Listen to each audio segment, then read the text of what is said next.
Welcome back. What's happening? Another episode of the Squad Show. Luke Inman filling in for Sam Ekstrom, who, we can only hope he's stuck in the middle seat next to Gosder Chairless on his flight today. I'm Luke Braun of Locked On Vikings. I went 2-0 for the first and probably last time this season. I hate that for you. Hey, this is Arif Hasan with Wide Left Football, and if it's any clue as to how this show is going to go, Luke Inman had me go over the 2011 Philadelphia Eagles Dream Team roster before we started. Skol! It's the Viking Squad. Everything Minnesota Vikings every week. Breaking down all the big hits and game-changing plays from the land of 10,000 lakes, the way only the Locked On Podcast Network can. It's time to gear up. The Viking Squad Show starts now. He peed on a guy. Gosder Chairless. He peed on a guy. You can't do that, man. What's happening? Another episode of the Squad Show as the Vikings prepare to take on the Cincinnati Bengals this Sunday at the bank. So glad you're with us. We're on the Locked On Vikings YouTube channel. Find all the audio on the Locked On Vikings podcast feed, wherever you find your podcast. Thanks for watching. Thanks for listening, liking, subscribing, commenting in the chat for the next 60 minutes or so as well. On today's show, got a jam-packed episode. What's it going to look like with Carson Wentz taking center stage this Sunday versus the Bengals? Plus, I got some hypotheticals for us, like what happens if Wentz goes 3-0 heading into the bye week. Then what do you do? A flurry of injuries to touch on. Aaron Jones sitting in the IR. What's the running game going to look like? And it's Thursday. That means Ron Johnson stopping by. We'll get his hot takes as well. Let's just dive right into it, guys. JJ McCarthy, obviously set to miss the next, 2 to 4 weeks with that high ankle sprain. In comes the golden boy, the Red Rocket 2.0, Carson Desmond Wentz. Ritter, yeah. Desmond Ritter, sure. Ritter. I mean, that's a take, yeah. 10-year vet, Big time, the Athletic Football Show guy. Most recently in the Andy Reid system. Before that, the Sean McVay system. Doug Peterson, obviously, for all those years in Philly, where he got a ring, and now for the Vikings, flipping over, thinking about their offense. The first 2 weeks, 7 of their 8 quarters this season it's been rough, man. It's been god awful, almost unwatchable. We talked about it on Monday. I think the pie chart of blame. A lot of different factors to kind of sift through for all their struggles. Backup left tackles, a center who's never played, guard making his second start last week. You're missing Jordan Addison. You're missing Christian Darrisaw. Ryan Kelly suffered that 4th career concussion. Obviously, JJ takes some of the blame, but I felt like we were all in agreement that KOC needs to have a moment where he looks in the mirror, got to shoulder a heavy load of the criticism for the play calling, the lack of flexibility, I guess, if you will, just knowing the environment he was putting JJ McCarthy into. So I guess my first question, what's it look like Sunday with Carson Wentz now? Like, A, what are we getting with Wentz?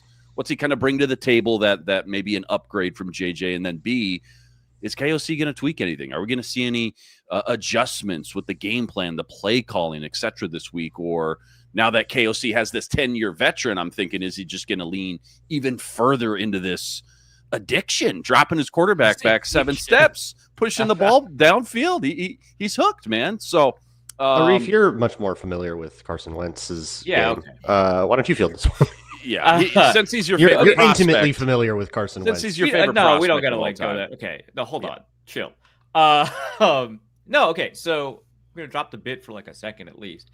I actually don't think anything will particularly change. I don't think that Carson Wentz's profile as a passer is all that different from kind of what JJ McCarthy is, and I don't mean that as an insult to either of them, but rather when you look at his strength and weakness profile, it's actually kind of similar.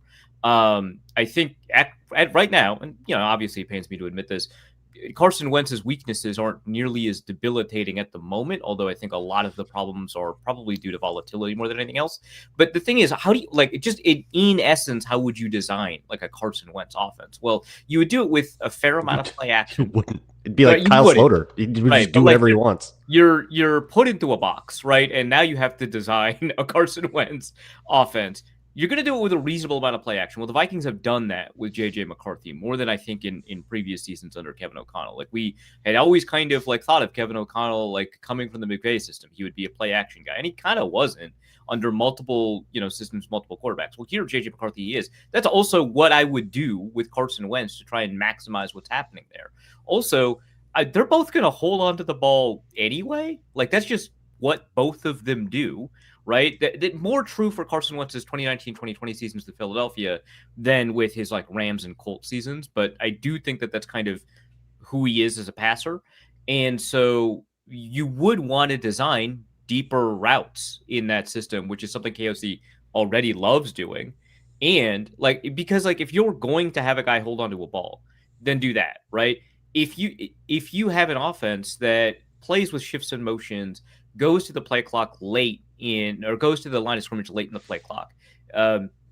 It's better to do that with a veteran quarterback than it is with a rookie quarterback. Operationally, it's smarter. And I think, again, I hate saying stuff like this, I think Carson Wentz will have the operational side of the Vikings offense run smoother than McCarthy did. And so I don't know that the biggest problems here are problems that should be avoided given the costs of kind of maybe emphasizing some of Wentz's weaknesses. Because with an inaccurate quarterback like Wentz, and at the moment McCarthy, you want a more explosive offense. Because if you're going to be missing passes, at least make the ones you hit count, right? So I don't know that the offense is going to change at all, and I actually think it would be a good thing if they didn't really change the fundamental philosophy and design of the offense. Obviously, you got to dot your I's, cross your T's, make sure that the execution is up there for the players. But I don't know that it would change the offense. Yeah, I think you're very right to point out the logistics of it more than the actual schematic. How much did they go deep? How much did they go short? I could see Kevin O'Connell simplifying things a little bit because Carson Wentz has only been there 2 weeks. But then I think about that he didn't do that for Josh Dobbs, who had been there for 4 days. Yeah, right. So I guess maybe not. He just won't do that ever. And he didn't do that for the young quarterback who's been struggling with it. But as I watched that Atlanta game and pay a bunch of attention to what went wrong and think about why, what would explain all of this in both games, issues in the huddle. Issues in relaying the play call, people saying check, wasting time.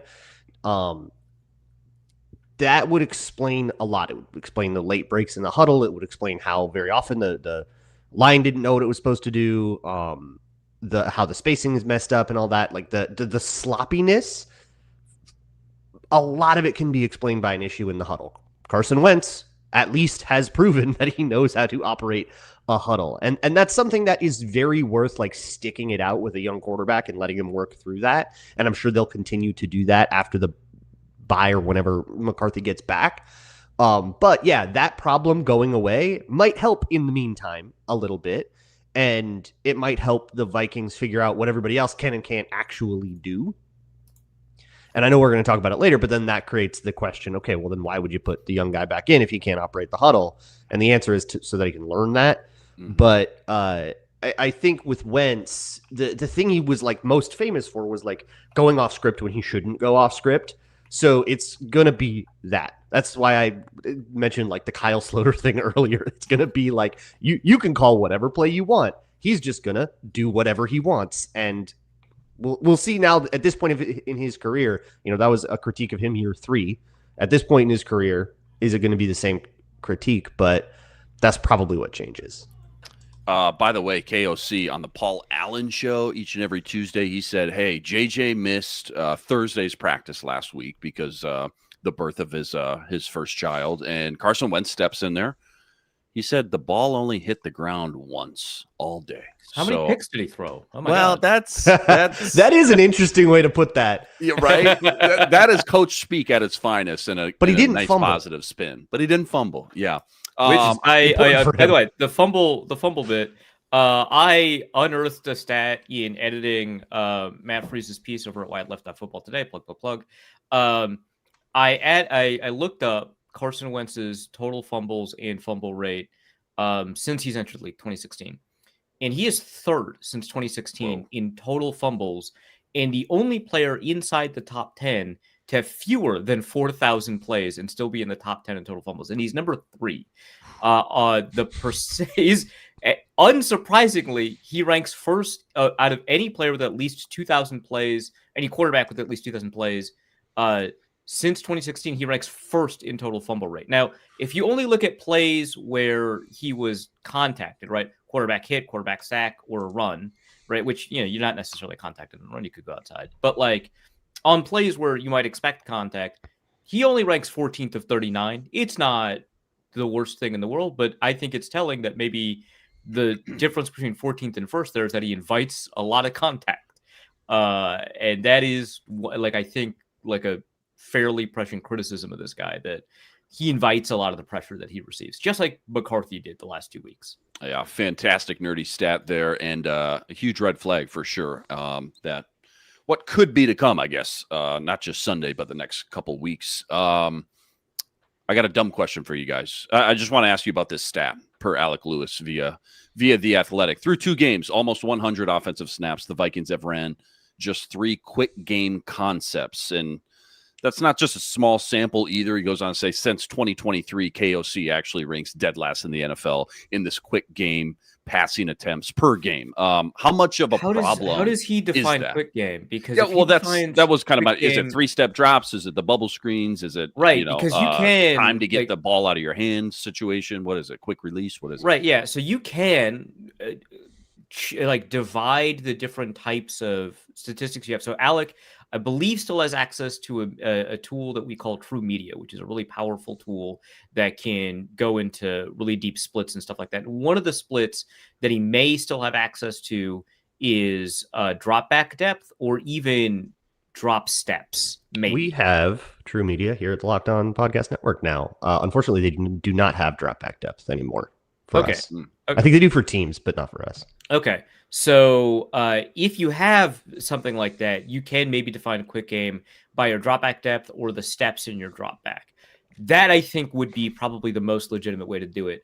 My concern is that it is defined by the proportion of passes that occur under a certain period of time, 2.5 seconds, 2.3 seconds, whatever you want to define quick game as. And that is not a scheme stat. That's a quarterback plus scheme stat. Got it. And KOC has been essentially dead last, I think 32nd last year, 31st the year before, in proportion of passes from quarterbacks he's coaching that occur under 2.5 seconds, right? But that proportion is, for Sam Darnold, it was 31% dead last in the NFL. For the melange of quarterbacks we had in 2023, that was 31st in the NFL, 41%, something like that. That is a far cry from what's happening with McCarthy, who is hovering around like 6%. Like that to me is not a KOC stat at that point. That's a McCarthy stat. And that's him holding on to the ball, unless we have statistics about where the receivers are breaking off in the route or where the drop back. Yeah, that was my perception watching it, was like, I don't know what he can throw at the top of his drop. It's wild how even on a 3-step drop, the routes are 20 yards and he's just like standing there at it, which makes the tackle's job like impossible. All you do is you put the quarterback at an impossible angle and have him stand there. So just make me very forgiving of like Brian O'Neill. Just a sitting duck. Yeah. I understood the O'Connell offense to be like the first route is breaking at the top of the drop. Like that's like a really key component of like the timing of this. And that's just like not true. And I think it might be that McCarthy is doing those dropbacks too quickly or doing the wrong drop back with the wrong play or something like that. But something is disjointed. All right. What happens when Carson Wentz goes 3-0 heading into the bye week? A couple hypotheticals. Ron Johnson stopping by to help us with that. We just, excuse me. We discussed that and more right after this. Quick reminder, today's episode brought to us by 5 Hour Energy. Guess what? Your caffeine just got a huge flavor upgrade. 5 Hour Energy shots deliver tasty caffeine with 17 bold flavors, each 2-ounce shot packs, the caffeine of a 12-ounce cup of coffee, plus B vitamins, nutrients, 0 sugar. That means 0 crashes as well. What I love the most, how portable they are. Take them anywhere. It's the big taste in a tiny shot. You can take them anywhere and get that boost whenever you need it. Honestly, I love how fast it kicks in and that it's sugar-free. I don't got to worry about crashing later on in the day. So enough with the boring flavorless caffeine. Time to give your caffeine a flavor upgrade with 5-Hour Energy shots. Get the favorite you love or be bold. Try something new in-store and online at www.5hourenergy.com or Amazon today. All right, as we wait for Ron Johnson to stop by here, a couple of hypotheticals. One, Carson Wentz, let's just say, hypothetically, he comes in.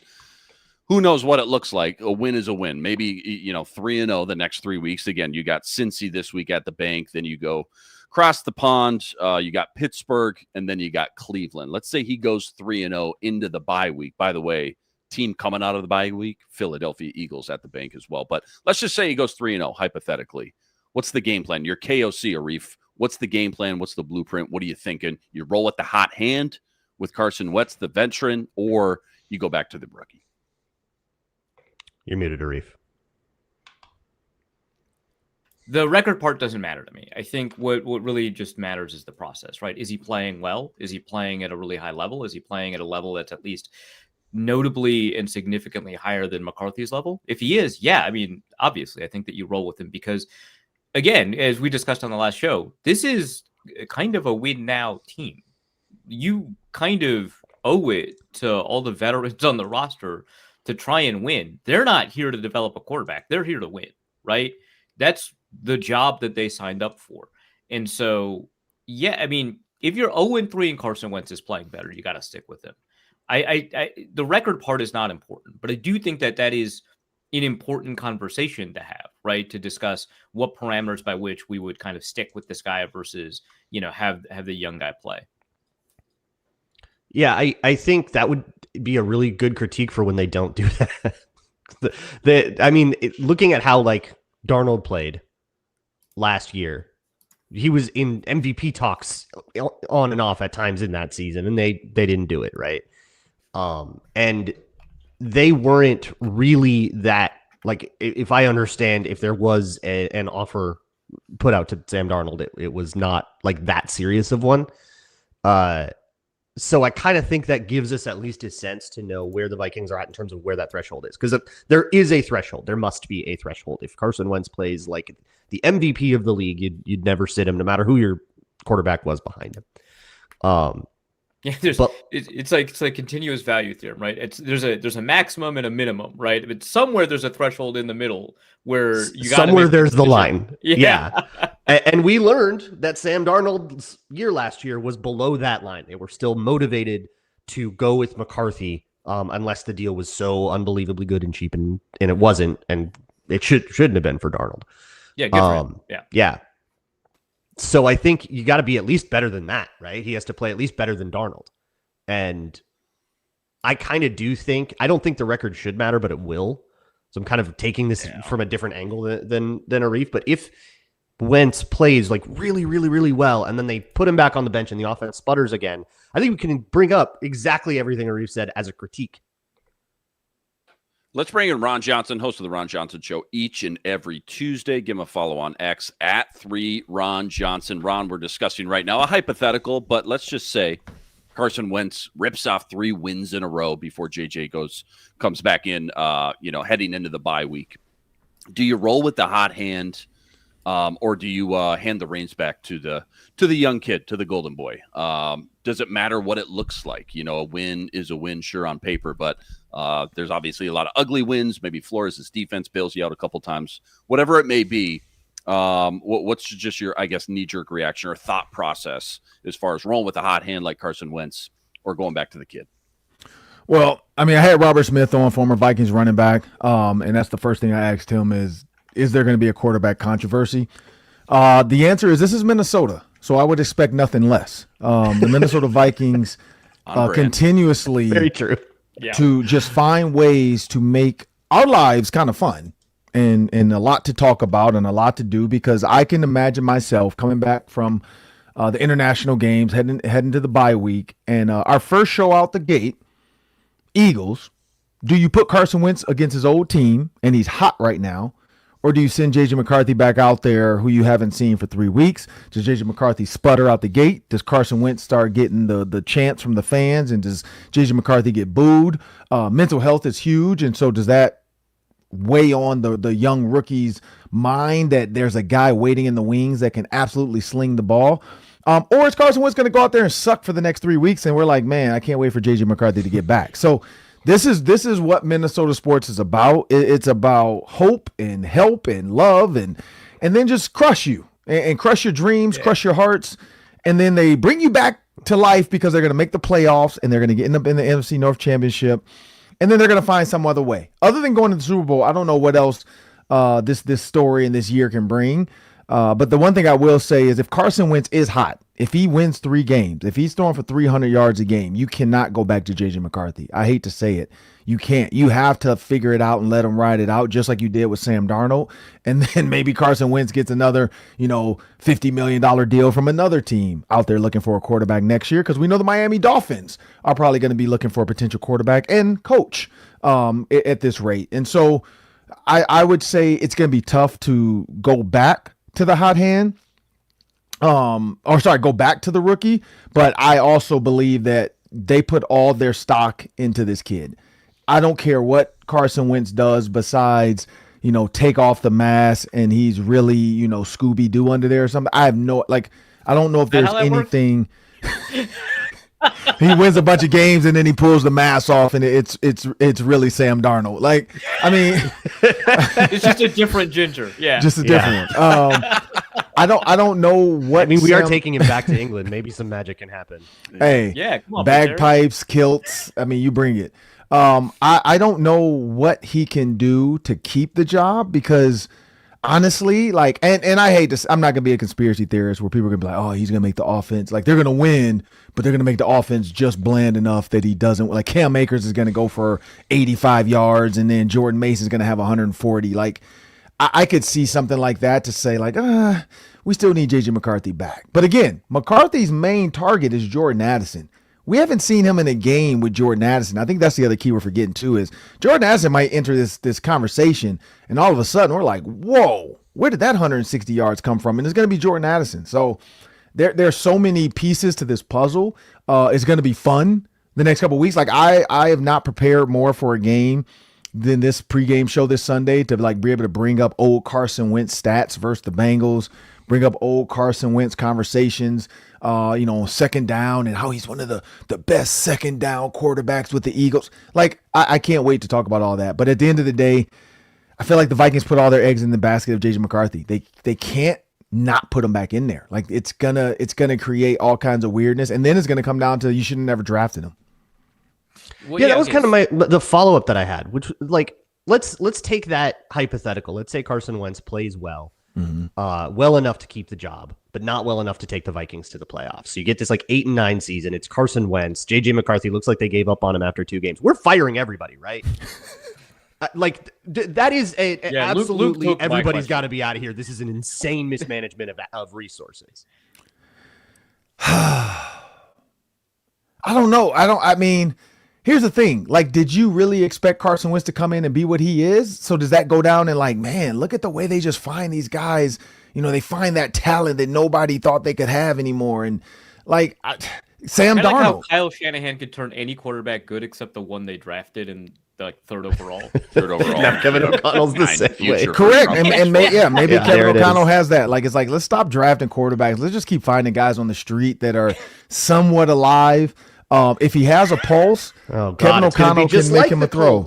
You want to say, guys?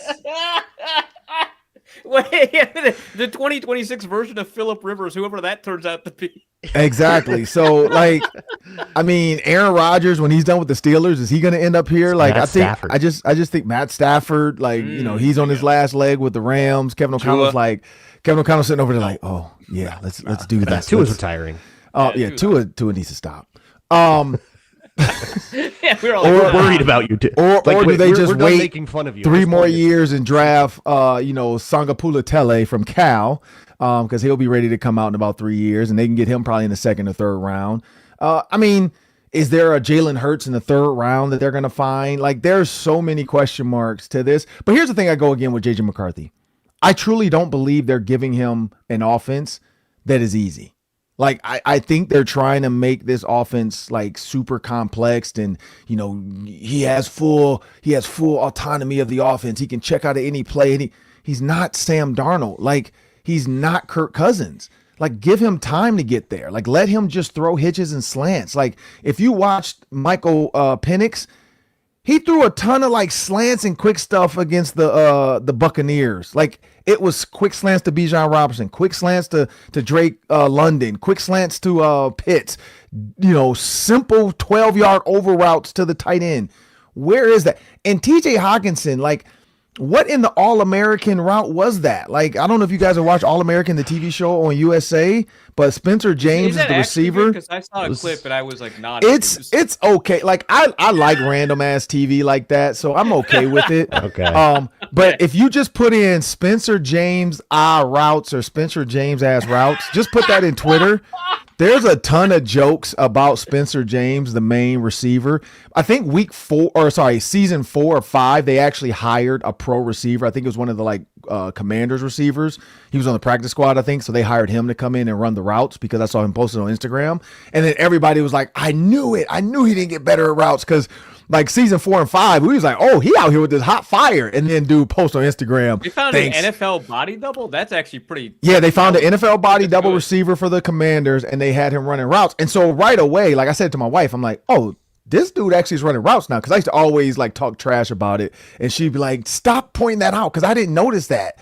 And then she'd be mad because now she notices the bad routes. And so, like, that's what happens is like, but like, and so somebody posted TJ Hawkinson's like, I don't know, everybody saw it, the dig route or the quick in. It was lumbering. Yeah, it was a quick in. But here's the problem. It was a good fake. It was a good route. He just ran it 3 yards outside of the linebacker. So if you're to the right of the linebacker, why are you faking out to run an in? You're already outside of him. So in his mind, he's like, if he runs out, I'm just going to chase. You ran right to him. Even if he stepped 1, you're still 3 outside of him. So his step 1 and now your step 2 only adds 2 yards of ground gained.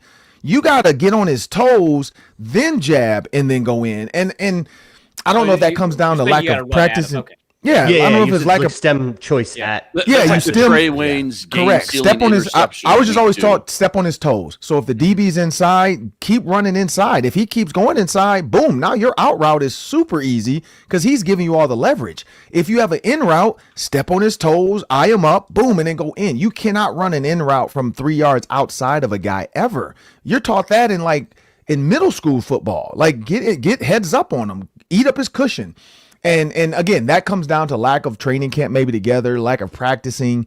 Because TJ Hawkins, that route did not look crisp. Like it just look good. No. It looked like how a coach draws it up on the whiteboard. Like here's the end, jab right, And so I just wonder like how much of that too is affecting JJ McCarthy. Like these guys aren't getting open for him. There's not a lot of separation for him.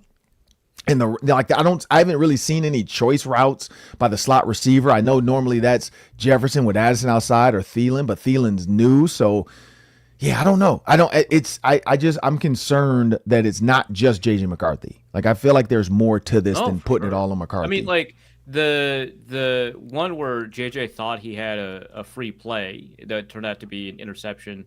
That was an illegal shift on Thielen. You take a look at what happened there. Thielen is like talking to Jalen Naylor. Yeah, he like doesn't think the snap is coming. Yeah, like that's like sure, maybe there's a good chunk of that's on McCarthy, but like a lot of that's because Thielen is like pretty new to this version of the offense. And I wonder too, like what was the play clock at? Because if McCarthy knows like I got to snap this here, and Thielen's like, man, what are we doing here? Like.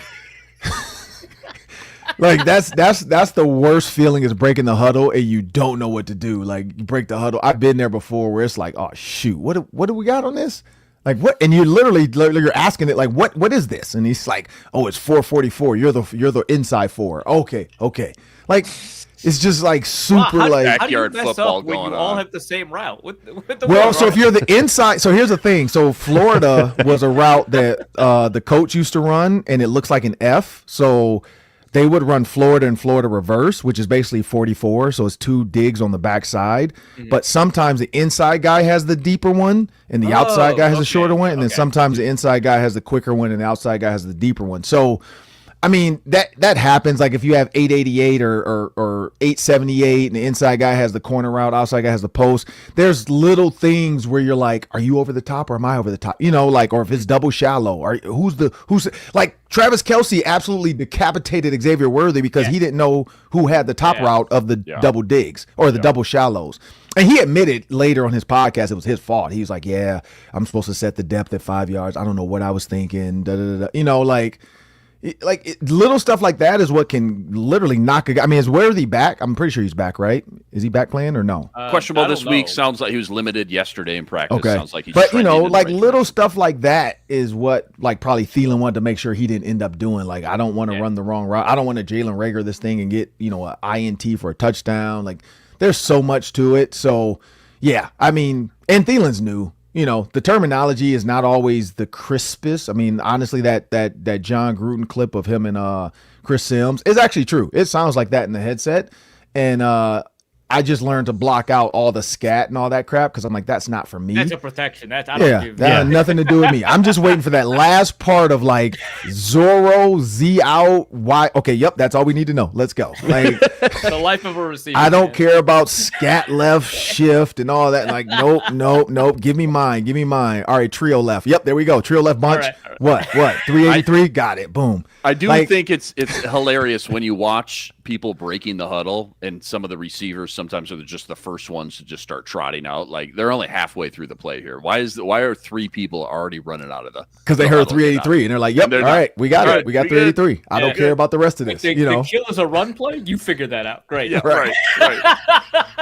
Kill to 46 counter. Bet. Yep. Okay. If you can, if you can. All right, we're blocking. All right. Just hit somebody. Find somebody hit him. That's all you got to do. The worst I've heard from guys now, because we didn't really ever kill to a pass play that was hard. We would kill to like a quick. So we would kill to like Husker, which was all hitches, or we kill to Otto, which is all outs. Some of the ones I can't say because Peyton Manning used to use some weird words. But those are easy. I've heard lately now they'll do like 2 full plays to kill. Like they'll kill like scat left, Y shift, Z shallow, something X over. And then they'll say kill to like Z shallow Y. I'm like, no. Don't do that. That's 1,000,000%. That's what Kevin O'Connell's doing. No. That could be it. It's more common across the league that they call 2 full plays. You can't kill to that. Because I'm like, dude, I don't even like fully got the first one. And then you're going to, so, and I think what they say too is like, like he'll repeat it just for receivers, like 383 kill to 484. Boom, break.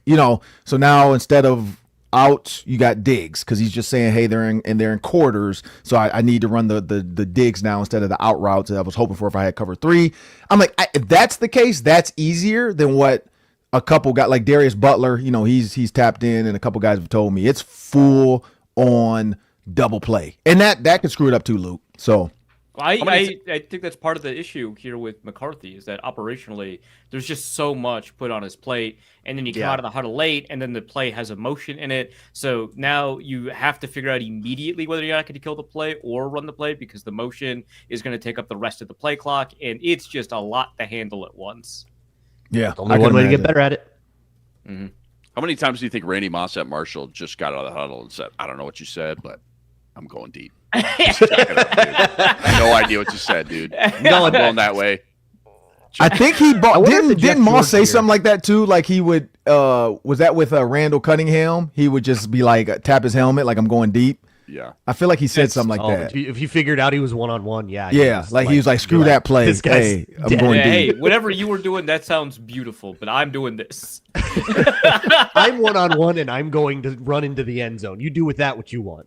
You're right. Those 19 sentences you just. I mean, honestly, if I'm a quarterback and I got Randy Moss and I'm running and I see 0, there's no way I'm running whatever we're running. Like we're going deep. You give me 0 or Randy. That's what Tom Brady did. If you watch back to a lot of those touchdowns Randy Moss caught that were deep balls, Tom Brady comes to the line, looks over, and I guarantee if they were like close ups, he probably has like that grin on his face, like what's it, the Grinch, okay, yep, you win. They're 0. blitzing. You win 0. And even if you don't blitz, but you put your safety so close up to the line that he has no chance of getting back to help. Not a race it's a race now. And so I would never put 8 guys at the line of scrimmage, knowing my safety has over the top help of Moss. No, you can't do that. That's dumb. But that's the reason why so many quarterbacks I think JJ McCarthy will get to that. If I have Justin Jefferson, that's what I'm looking for. I'm looking to manipulate the defense to know where Justin Jefferson is going to be best at, because that's the only way I think he has success when he comes back. Last one for you, Ron. Looking at this Bengals matchup here, which fan base should be more excited about this quarterback situation in the next few weeks? Jake Browning, Carson Wentz, like which one's in the better situation, I guess, heading into week 3 and beyond? So the two fan bases, I would personally say right now, I feel like the Vikings. Now, Jake Browning did come in and throw, 241 yards, 21 for 32. Fourth quarter Flores killer. Yeah. 2 TDs, 3 interceptions, 1 sack, 69 passer rating. Here's the thing, 3 interceptions. So the fact that Jake Browning already has 3 interceptions, like that to me is a little bit more of a wild card than the Vikings with Carson Wentz. I don't know if Carson Wentz is gonna Carson Wentz is thinking in his head, like, let me not screw this up because I have these weapons. Jake Browning is like, ooh, I have these weapons. Let me get loose. It's just two different mindsets of age and where they're at in their career. I think Carson Wentz is going to be a little bit more protective with the ball. I would, if I'm the Vikings fans, here's the problem though. So many injuries on the Vikings, like 20% of the Vikings team is on, or 25%, I think. It's like 20 or 25% is on the injured list right now. Like it's on the injury report from this week. Like that's a little nerve-wracking. I think I saw someone on Reddit say that if everyone who was on the injury list was on the field, it'd be too many men in the huddle or something like that. I mean, it's literally like 20 to 25% of the team came up on that injury list. And so and you look at concussion, you look at ankle, you look at wrist. I mean, it's just like, man, like what is going on? And so it's the walking wounded right now. So that's the other reason why I don't know if it's just the quarterback fan base. Like if I'm the Bengals, I'm probably a little bit happier because we're healthy at least. Vikings fans, it's like, well, you have a quarterback that, like, I mean, honestly, too, look back if they had not gotten Carson Wentz, how would we feel right now? Like if you had Sam Howell hours, and we'd be like, well, Sam Howell, right? Was a lie. Like if you had Sam Howell and that's what we were going into this next 3 weeks, I think everybody would be saying the sky is falling. Well, yes, also, and I hate to defend Carson Wentz here, but here we go. But also, I hate what this year has done to you, Arif. I know it's so You're bad. unrecognizable. But like we would feel this way had JJ McCarthy accepted the higher guarantee from the Vikings and stayed with the Vikings, and would be like, man, we are so cooked, we're roasted, we're filleted.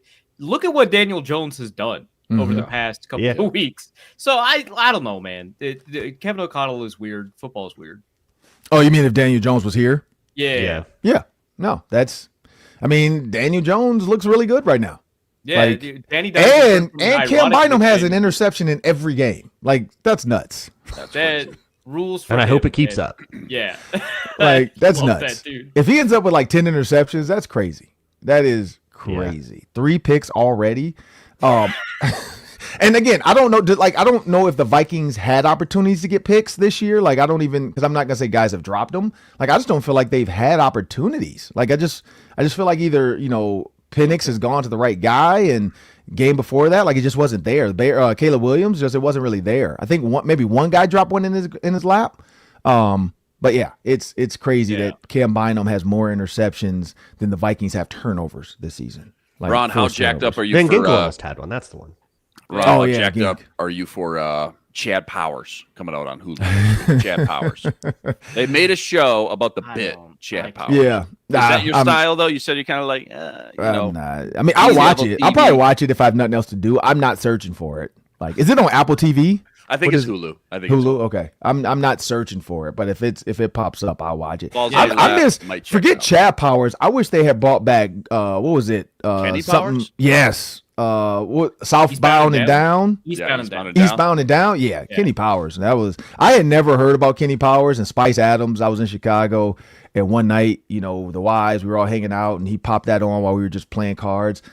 And Kenny Powers is hilarious. Like he was hilarious. Like Chad Powers, I get it, but I'm like, are they doing the bit where Chad Powers is a fake dude being old and actually playing? It's my understanding he's a fake dude I don't think he's old. It's the dude who starred in Top Gun most recently, the new Top Gun. But so he's not old. He's not like an older guy. Yeah, he's not like a as former freshman. NFL quarterback. But they definitely got him in the makeup and everything. So he just I don't know came if- back. He's just an older guy Maybe coming he didn't back to have any college to play or something like eligibility that. left. I Yeah, guess I don't know the background. But it sounds like from like the trailer that like he had failed at a couple of stops and was like this golden kid, and it just never kind of materialized. But I don't think he ever went to the NFL because he never materialized as a golden kid. Got it. So not So a he true goes to Eli tryouts. Manning thing. Yeah, But kind of, okay.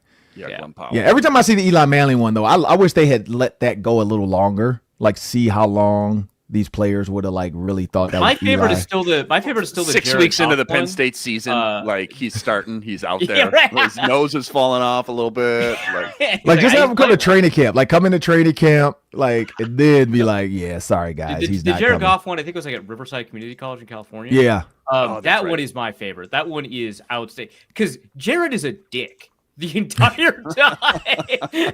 He's just mean to all of them. Oh, yeah. He's like, who's the starter? Okay. Okay. Yeah, I thought you were the punter. check him out each and every Tuesday. Ron Johnson Show. Give him a follow on X at 3Ron Johnson. Ron, great stuff per usual. Thanks for stopping Appreciate by. We'll catch you on the postcast after the Bengals Appreciate game. All right. Oh, yeah. Looking forward to it. Ron Johnson, ladies and gentlemen. Make sure, again, give him a follow on X at 3Ron Johnson. What's the running game going to look like? No Aaron Jones. He's on the IR. Jordan Mason and Xavier Scott. That's all coming up right after this.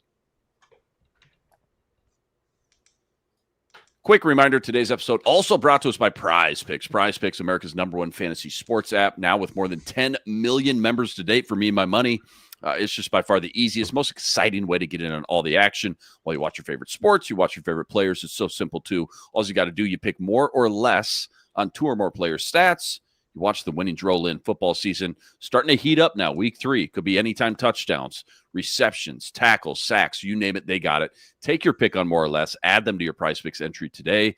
Plus, don't forget, Prize Picks now offers Apple Pay, quick and easy deposits into your account all season long. Right now, download the Prize Picks app. Use code LOCKEDONNFL for $50 instantly after you play your first $5 lineup.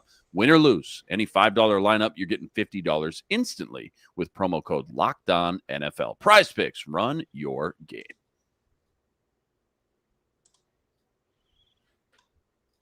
All right, jumping right back into it. One thing that can help who's ever under center for the Vikings, any resemblance of a running game here. Aaron Jones tweaks the hammy last week. He hits the IR. Ty Chandler still hurt. CJ Ham still hurt. So welcome Jordan Mason, Xavier Scott to the center stage. Let's go, Xavier Scott. Start with a positive. Anything improve? What do you think actually improves? What do you think Jordan Mason does better than Aaron Jones that he can bring to the table, bring to the offense? Let's start. Jordan Mason's one of the Quite a leaders bit. in yards after contact per attempt. Like I think he only has like 1 broken tackle technically, but like watch the games, he clearly has more. He's got great contact balance. He's got a little bit more burst than I think a lot of people expect from a power back. I think he's really versatile in that sense. And I think it's just that the ability to kind of produce despite kind of whatever situation that you're in. That's kind of the positive. But to me, the question is less about Aaron Jones versus Jordan Mason and more, is Christian Darrisaw back and how good is Michael Jurgens going to be? Like those are bigger questions to me about how the running game is going to perform than either of these two backs, because I think the fan base has kind of overreacted to Aaron Jones's underproduction. I understand why that's happening, right? Like he is underproducing versus Jordan Mason, but these are small samples. It's the running game is literally a game of runs. And it just takes like a couple of kind of bigger plays here and there to kind of flip the narrative. I don't have any lost confidence when it comes to Aaron Jones and his capabilities, but I do have a lot of lost confidence when it comes to Michael Jurgens and Walter Rouse. Yeah. So Yeah. Very interesting 2024 draft moments going on this week. I don't see much about Aaron Jones's performance that like concerns me, but Jordan Mason has just looked faster. He's bursted through the holes a little bit quicker.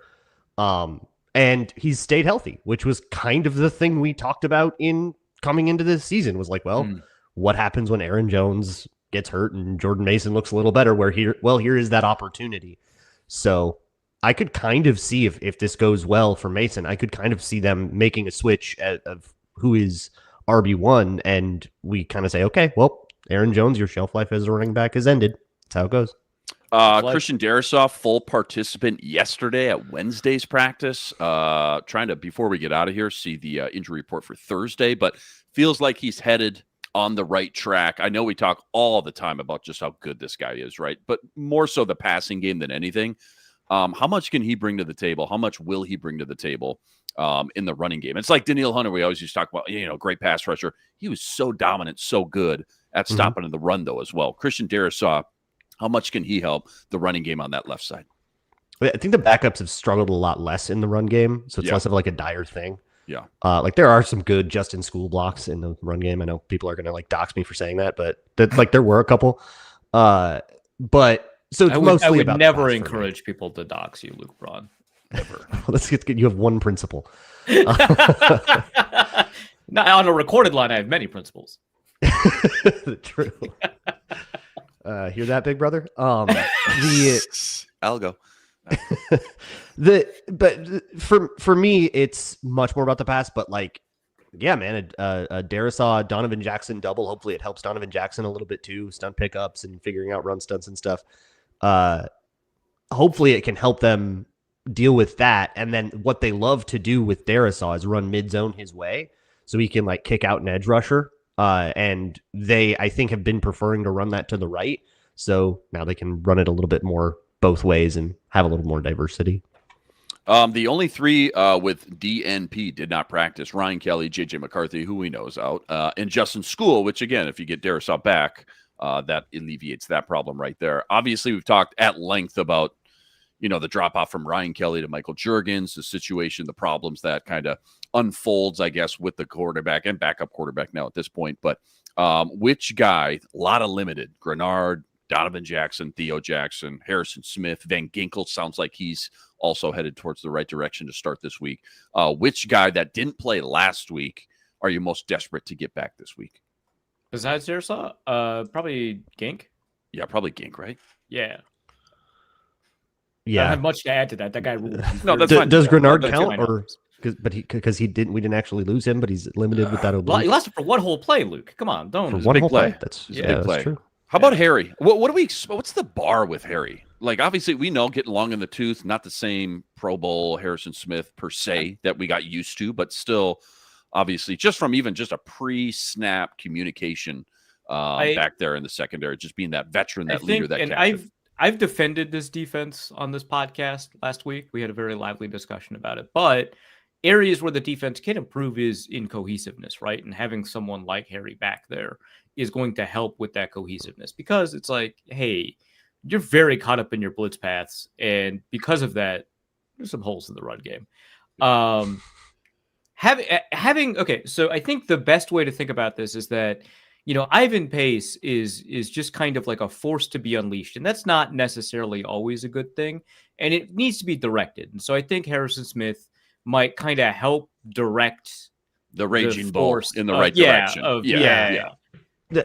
Having Eric Wilson next to him too, like really, really sells him out when he like will shoot a gap from the backside and try to chase something down. Yeah. When that's Cashman will do a better job of like recognizing, that dude's going for a play. Let me just be somewhere so that we can just kind of hem this. Pace is on his whatever he's on, so I got like there that man goes again. And I'm not going to do it, but what happened a lot, I did a whole Patreon video at patreon.com/LukeBrownNFL about the run defense, and a couple of the big culprits were, one, D tackles just getting like washed. That sucked.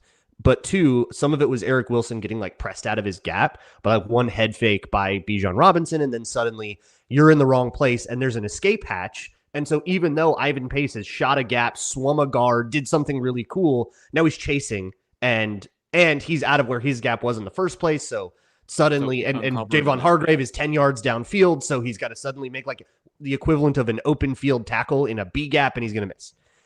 So I found myself being a little more forgiving to Ivan Pace, not every time for sure, but I found some of those situations being like, man, he kind of made a really cool play and almost did something there. And if somebody else had like done a better job of keeping their gap integrity contained a little bit, then maybe that play looks cooler. He's like throwing a flashbang, right? It'll screw up a lot of things, but you have to follow up. right? Like you have to, like it doesn't work on its own. Someone has to get back into the room after you throw the flashbang.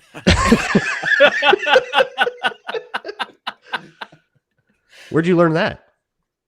I played a lot of Tom Clancy's Rainbow Six. I think that's it's okay for me to say that. So we approve. We're excited to get Harrison Smith back. If that is 100%. Week 3, 100%, Yeah. right? No doubt.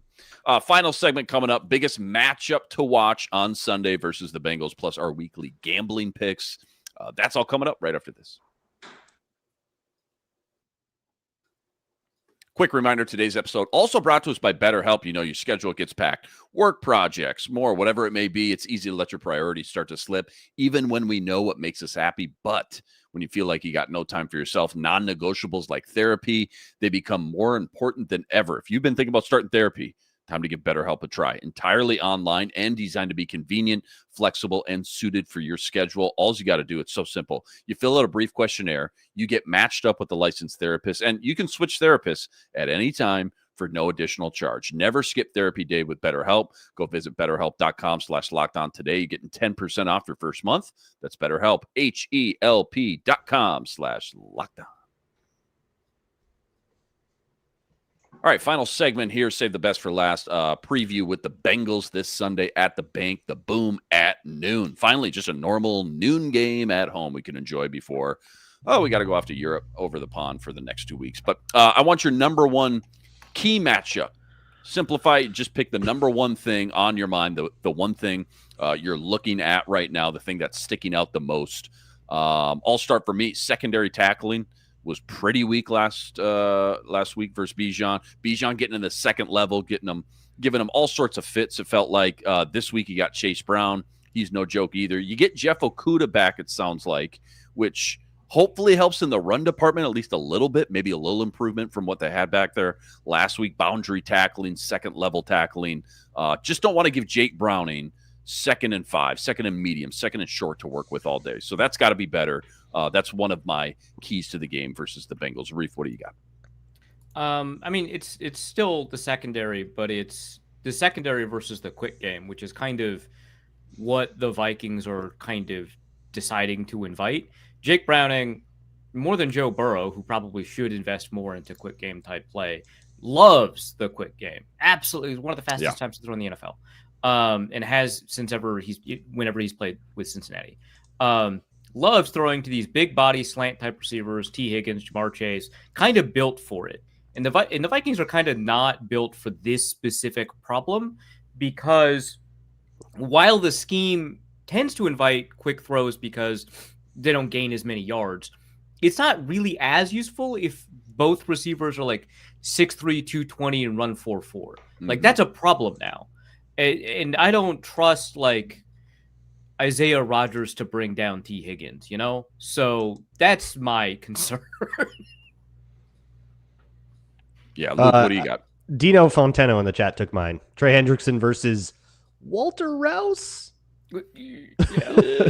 That's going to be pretty rough if that happens. And Trey Hendrickson versus a coming off an injury Darrisaw is a much more intriguing yet still just as vital matchup.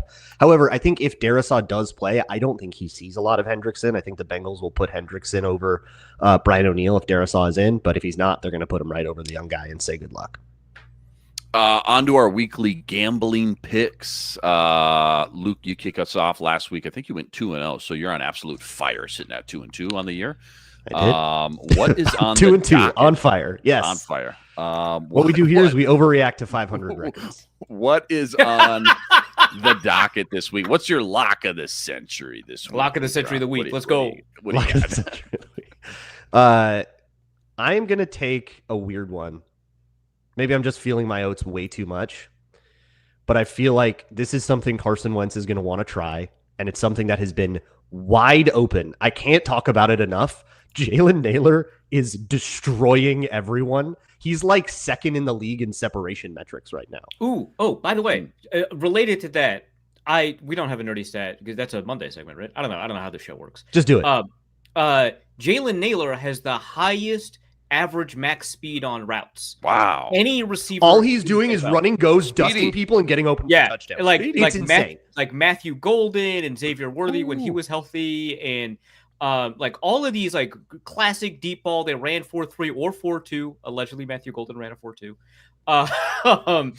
And all of these receivers that ran like 4.2, 4.3s are in the top 10, and Jalen Naylor is number 1. I find that interesting. I think a lot of that is because of route choice, because he's dusting people in the slot for go routes, and these other receivers are sometimes running real routes.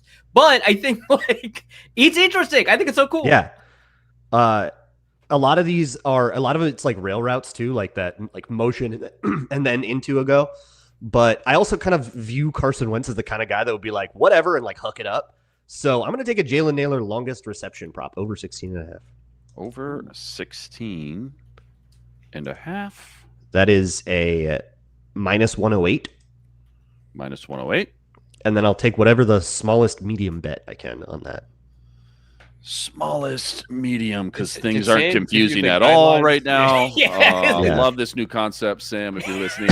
Medium is in the 120 to 209.99 range. So you're going to go 120. All right. You're going to go I will do 120. 120. Century of the, or excuse me, lock of the century. Lock of the century of the week. Come on. Arif, what do you got? Stone Cold lock of the century of the Stone week. Cold. They're giving money away out here. They're just giving money away. I'll take Ja'Marr Chase under 5.5 receptions. I think they want to run the ball a little bit more with Chase Brown. I think he averages 4.5 receptions in games where Jake Browning is playing. And some of those games didn't even have T. Higgins. And the Vikings defense is still like, I don't like the matchup, but the Vikings defense is still good. So I'm going to take the under on that. That's plus 104. Under 5.5 receptions, plus 104. I was going to say, should be getting plus money on that, I feel like. Yeah. And by the way, you're psychotic. Unders are already just so tough to it's going to be a sit there and bet crazy on and spread. I'm going watch. to be so But mad. let alone a superstar like Ja'Marr Chase. Yeah. Is Against It the feels- Vikings, who gave up like a feels wide bad. receiver over every week last week. It feels last bad. year. I agree. But who are They're we due. if we don't embrace feeling Jaguars were due.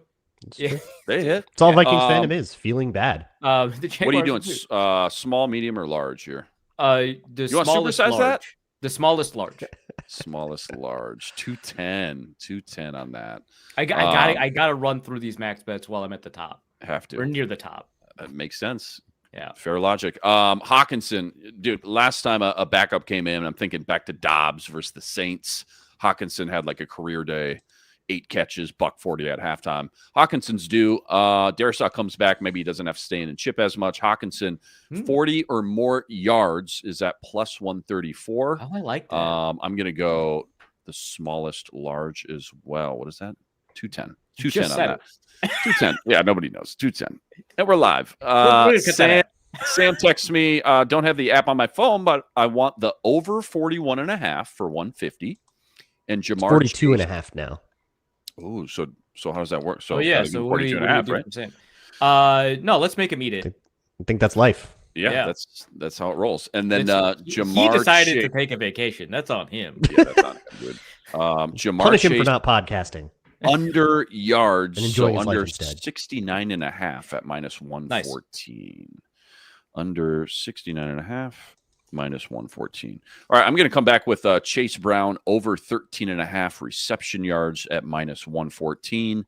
That I'm going to do the smallest medium, 120. Back to you, Arif. This betting system is so confusing. Just wait until like 2028 what we're doing. Every Year it just gets exacta boxes. I'm gonna accidentally learn a lot about horse betting. No, You you have to actually parlay win it with a horse, if yeah. the last horse wins or Right. loses. If the last place horse, you win. Okay. You don't want to cheer for the horse you bet on. Actually, Sam, I don't. How does They this... show, but they don't place. I'm taking Jordan Mason over 73.5 at minus 114. I think my logic doesn't need to be explained. I think it's intuitive here. Minus 114. Small, medium, or large? You fries with that, man? Can I upgrade that? You got the new McFlurry shake. Wait, the machine's working? Are you sure? No. It's probably good for us as podcasters to be practicing that language. Yeah. Never know. I'll take the smallest medium. Smallest medium 120. All right, got it. Yeah, week to week over here on the No, podcast wait, line. 120. What are you talking about? Smallest medium is 120. Is 120 yeah. medium is Oh, 120 wow. to 209.99. Wow, the that's smallest crazy. of that. Sam, this system is crazy. I'm pulling out a couple of your fries from your bag right now. Okay, the smallest medium. All right, 120. Is that what you want? Sticking with it? Yes, this is what I want. That's crazy. I hate it. All right, Luke, back to you.